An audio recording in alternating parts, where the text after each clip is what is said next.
Un message pour vous annoncer que je démissionne de toute fonction au sein du groupe Canal+.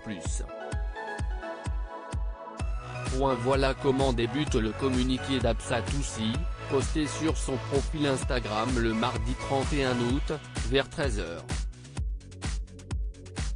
L'animatrice avait rejoint la chaîne C8 en 2012, puis Canal+ Afrique 5 ans plus tard, en 2017. Si elle décrit sans problème cette période comme ses plus belles années télé, elle revient cependant sur les épreuves subies au sein du groupe ces 2 dernières années.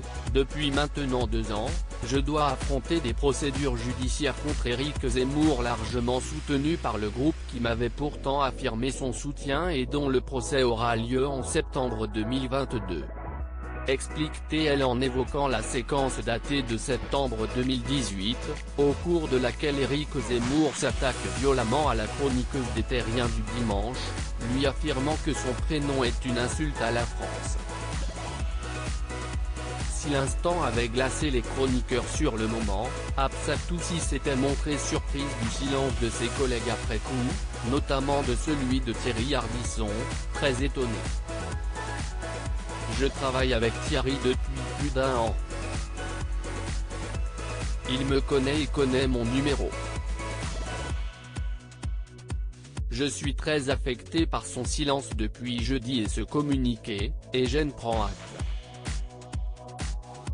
Avait-elle exprimé sur son profil Twitter en partageant le communiqué de l'émission. L'homme en noir a intenté 2 procès à Absa Toussi, qui se tiendront en septembre 2022. Quant au polémiste accusé de violence sexuelle, il avait formellement refusé de présenter des excuses à la chroniqueuse Absa Toussi. La chaîne est devenue une caisse de résonance des thèses extrêmes à part sa participation au programme de C8. Absa Toussi était également une des présentatrices de la chaîne Canal+ Afrique, sur laquelle elle animait l'émission Enquête d'Afrique, grâce à laquelle elle assure avoir offert l'une des plus belles audiences de la chaîne. Si la compagne de Vincent Cherouti décide de quitter le groupe, si est également parce qu'elle n'est plus en accord avec sa ligne politique, hélas. Je me rends compte de jour en jour que la chaîne est devenue une caisse de résonance des thèses extrêmes à l'opposé de mes valeurs et de celles de la majorité des Français.